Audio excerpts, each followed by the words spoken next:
महायुती सरकार घाबरलेलं, जयंत पाटलांची महायुती सरकारवर टीका, तर दिवाळीनंतरच विधानसभा निवडणूक होईल, पाटलांनी वर्तवलं भाकीत। लाडका भाऊ योजनेला तरुणांचा उदंड प्रतिसाद, मुख्यमंत्री युवा कार्य प्रशिक्षण योजनेसाठी 1 लाख तरुण आणि तरुणींचे अर्ज, मंत्री मंगलप्रभात लोढा यांची माहिती।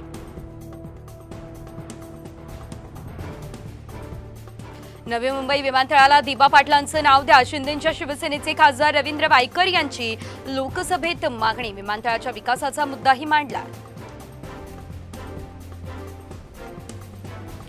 केशवराव भोसले नाट्यगृह आग प्रकरणी मुख्यमंत्र्यांकडून चौकशीचे आदेश, नाट्यगृह उभारणीसाठी निधी देऊ असंही आश्वासन।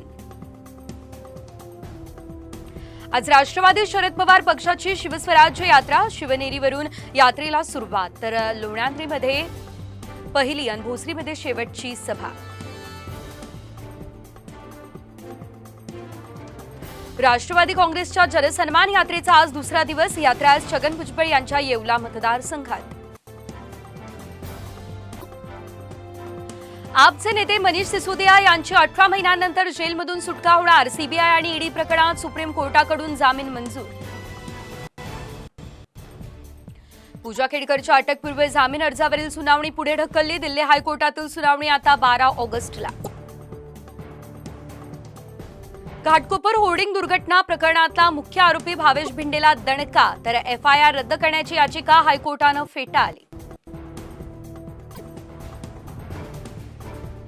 पुणे आयएसआयएस मॉड्यूलच्या दहशतवादाला अटक, दिल्ली पोलिसांच्या स्पेशल सेलची कारवाई, रिझवान अलीला दिल्लीतून अटक करत काही हत्यारं जप्त।